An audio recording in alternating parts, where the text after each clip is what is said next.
உன் மனசுல அவளை ஒரு மிகப்பெரிய பிம்பமா பார்க்குற. அதனால தான் உன்னால அந்த கற்பனைக்கு கூட போக முடியல.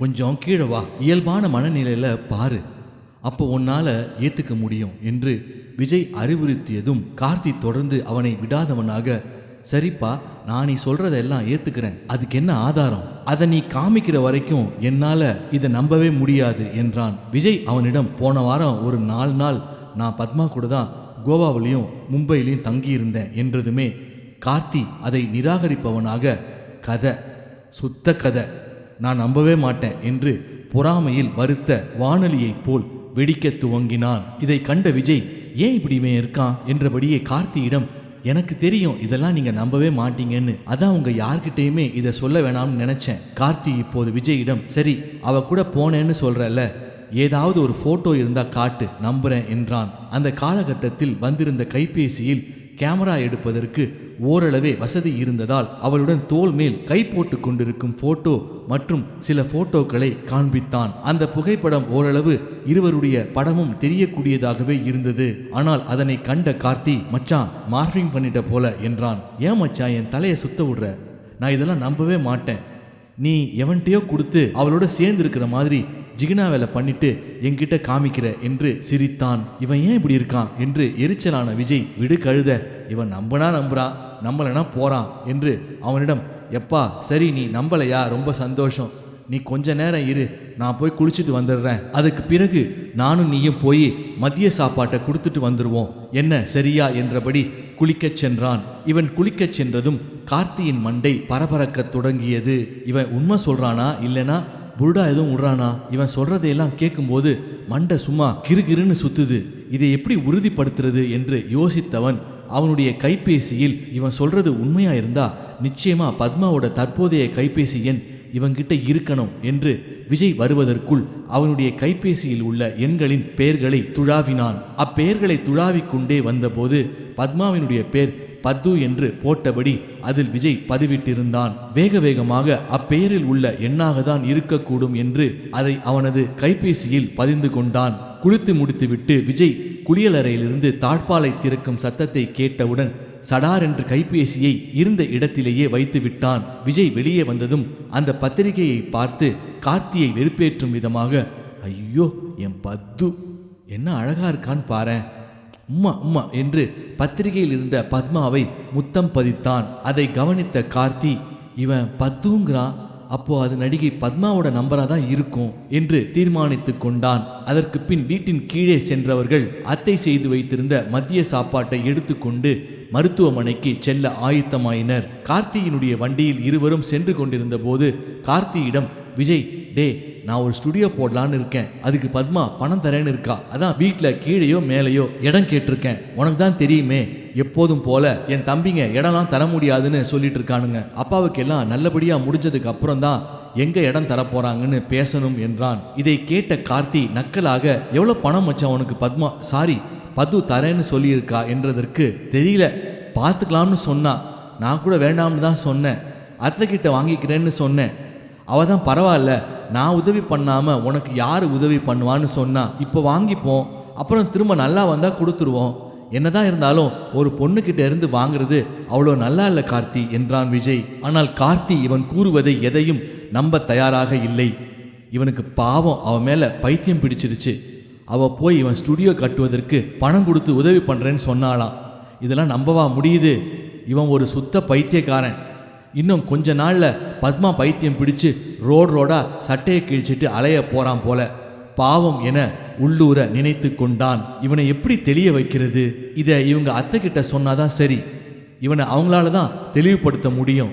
ஒரு சந்தர்ப்பம் கிடைச்சா பேசிடுவோம் என கார்த்தி மனதிற்குள் நினைத்து கொண்டான். சாப்பாட்டை எடுத்துக்கொண்டு மருத்துவமனையில் உள்ள அறைக்குள் இவர்கள் இருவரும் நுழைந்ததும் டாக்டர் அவனுடைய அப்பாவுடன் பேசிக்கொண்டிருந்தார். பின்பு டாக்டர் அவனது அம்மாவிடம், வர வெள்ளிக்கிழமை ஆபரேஷனை வச்சுக்கலாம்னு இருக்கேன், உங்களுக்கு ஓகேவாமா, நாளைக்கும் பாப்பீங்களாமா, அப்படியா இருந்தா முடிவு பண்ணி சொல்லுங்க என்றதற்கு அவனது அப்பா, உங்களோட சௌரியம் தான் டாக்டர் எங்களுக்கு முக்கியம், நீங்க சொல்லிட்டீங்கல்ல, அப்புறம் என்ன வெள்ளிக்கிழமையே ஆபரேஷனை வச்சுப்போம் என்றார். டாக்டர் அவனது அப்பாவிடம், ஆபரேஷன் பண்றது விஷயம் இல்லை, அதுக்கப்புறம் டென்ஷன் ஸ்ட்ரெஸ் எல்லாம் குறைச்சிக்கணும், சிகரெட்டை சுத்தமா தவிர்க்கணும், ட்ரிங்க்ஸ் வேணா கொஞ்சம் அளவோட சாப்பிடலாம், தப்பில்லை என்றார். அதற்கு அம்மா டாக்டருக்கு இணைந்தார் போல், சொல்லுங்க டாக்டர், நல்லா சொல்லுங்க, சிகரெட்டை பிடிக்கவே கூடாதுன்னு சொல்லுங்க, ஃப்ரெண்டோட சேர்ந்து கும்மாளமா தண்ணி அடிக்க போகாதீங்கன்னு சொல்லுங்க என்றதும் அவனது அப்பா, இதெல்லாம் எனக்கு இப்போ டென்ஷன் இல்லை, என் முதல் பையன் கல்யாணம் நடக்கணும், எனக்கு பேங்காக்ல நெஞ்சுவலி வந்தப்போ கூட எங்க என் பசங்க கல்யாணத்தை பார்க்காமலே செத்துற போறோமான்னு பயந்தேன்,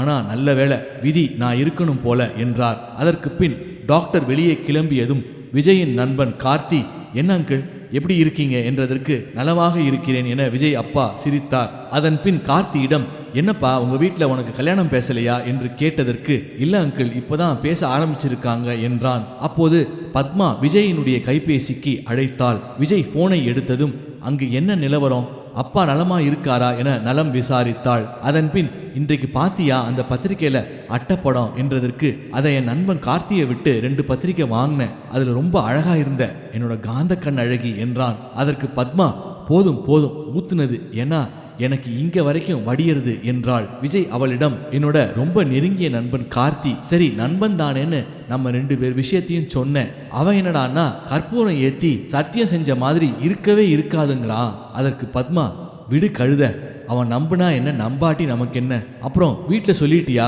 ஸ்டுடியோ ஆரம்பிக்கிறத பத்தி, என்ன சொன்னாங்க, எங்க போட போற என்றதற்கு விஜய், நான் அம்மா கிட்ட சொன்னதுமே புகைச்சல் ஆரம்பிச்சிருச்சு, இப்போ இடம்தான் பிரச்சனை என்றான்.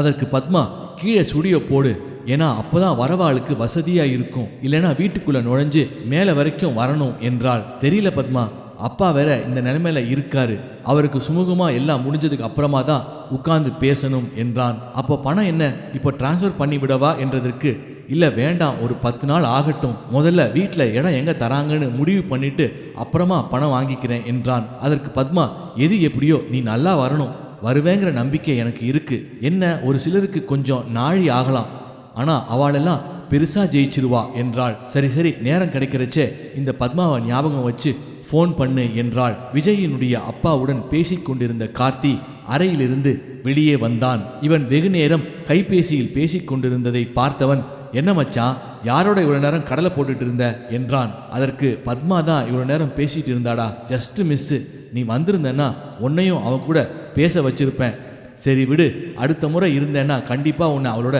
பேச வைக்கிறேன் என்றான். இதை கேட்ட கார்த்தி, டே டகுல் மேல டகுல் விட்டு அடிக்கிற என கெக்க வெக்க என்று சிரித்தான். அதற்கு விஜய், நான் ஏண்டா டகுல் விடணும், இதை பாரு என் கைபேசிய என்று அவளிடம் இருந்து வந்த அழைப்பை காண்பித்தான்.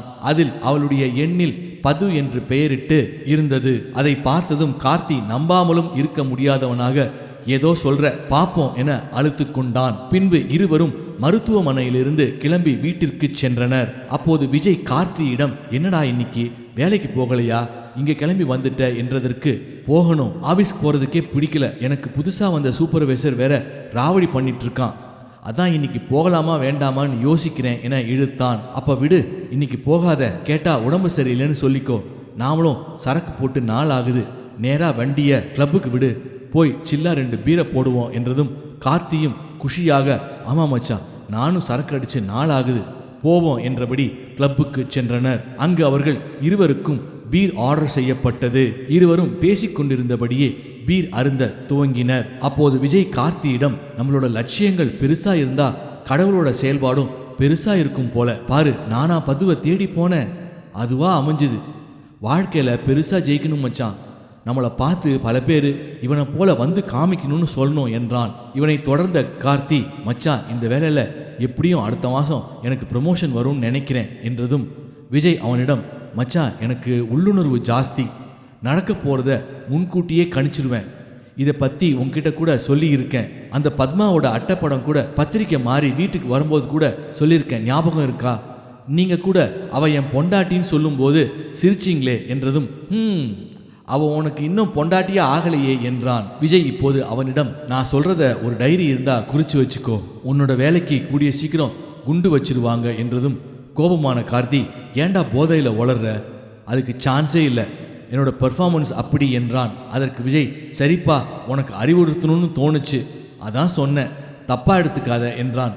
பின் அவர்கள் இருவரும் அங்கிருந்து கிளம்பி கார்த்தி விஜயை அவனுடைய வீட்டில் விட்டு கிளம்பி சென்றான். கார்த்தி அவனுடைய வீட்டிற்கு சென்ற பிறகு அவனுடைய கைபேசியில் பதிவிட்டிருந்த பத்மாவுடைய கைபேசி எண்ணை பார்த்தான். சற்று யோசித்தவன், பேசாம இது பத்மாதானான்னு அவளுடைய கைபேசிக்கு அழைத்தால் தெரிந்துவிட போகிறது. இந்த விஜய் புருடா விடுறானா இல்ல உண்மையாவே அது பத்மாதானான்னு தெரிஞ்சிட போகுது என்று தீர்மானித்து கொண்டான். இப்போது கார்த்தியினுடைய கைபேசி எண்ணிலிருந்து பத்மாவுடைய எண்ணிற்கு அழைத்தான். வெகு நேரம் மணி அடித்து கொண்டே இருந்தது. என்ன இது, எடுக்கவே இல்லையே என்று நினைத்து கொண்டிருந்தவனுக்கு ஷாக் அடித்தாற் போல பத்மா அவனுடைய அழைப்பை எடுத்தாள். பத்மா அழைப்பை எடுத்ததும் இப்போது கார்த்தியினுடைய இதயம் படபடவென்று அடித்தது.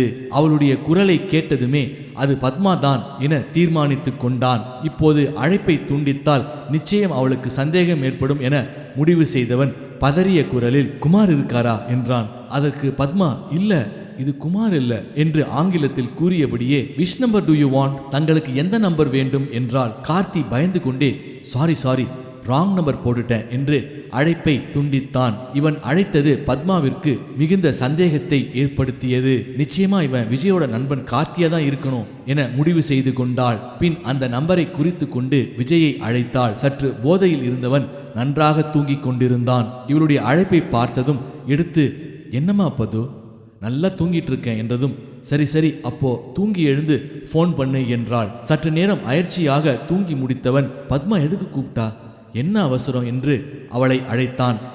என்னம்மா, அப்போ கூப்பிட்டுருந்த, 2 பீர் சாப்பிட்டேன், அதான் லேசா போதையா இருந்தது, அதான் தூங்கிட்டேன், என்ன ஏதாவது அவசரமா என்றதற்கு பத்மா, இல்லை உன் நண்பன் கார்த்தி எனக்கு கூப்பிட்ட மாதிரி சந்தேகமா இருக்கு, எதுக்காக பண்ணான்னு தெரியல, ஏதோ குமார் நம்பரான்னு கேட்டான், இல்லைன்னு சொன்னதும் கட் பண்ணிட்டான். ஓ அப்படியா, அந்த நாய் அந்த வேலையை பண்ணியிருந்தாலும் பண்ணியிருப்பான், ஏன்னா நான் பார்த்தேன் அவன் முகத்துல சந்தேகம் இருந்துட்டே இருந்தது. சரி அவன் கூப்பிட்ட நம்பரை சொல்லு என்றதும் பத்மா குறித்து வைத்திருந்த கைபேசி எண்ணை கூறினாள். அவள் கூறியதுமே அது அவனோட நம்பர் தான் என்றான். ஏன் இந்த நாய்க்கு இவ்வளோ சந்தேகம், வரட்டும் வச்சுக்கிறேன் என்றான். பத்மா விஜயிடம், அவன் வந்தானா அவனுக்கு ஃபோனை போட்டு கொடு, நானே நேராக அவன்கிட்ட பேசிடுறேன், அப்போதான் அவன் நம்புவான் என்றாள்.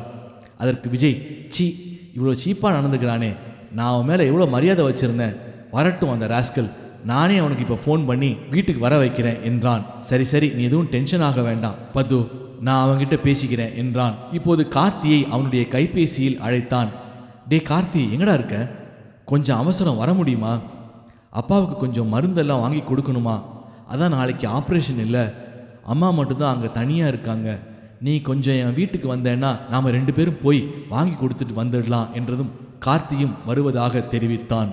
இதன் தொடர்ச்சி அடுத்த பதிவில். இந்த பதிவை கேட்கும் வாசகர்கள் நீங்கள் கேட்பதோடு மட்டும் அல்லாமல் இதனை உங்கள் நண்பர்களுக்கும் அறிந்தவர்கள் வட்டத்திற்கும் பகிருமாறு தாழ்மையுடன் கேட்டுக்கொள்கிறேன். இந்த வீடியோ பிடிச்சிருந்தா லைக் பண்ணுங்க, ஷேர் பண்ணுங்க, கமெண்ட் பண்ணுங்க. அதே போல சப்ஸ்கிரைப் பண்ணாதவங்க சப்ஸ்கிரைப் பண்ணிக்கோங்க. அப்பதான் தொடர்ச்சியா நம்ம போடக்கூடிய எல்லா வீடியோஸும் வரும். அடுத்த பதிவில் சந்திப்போம். நன்றி, வணக்கம்.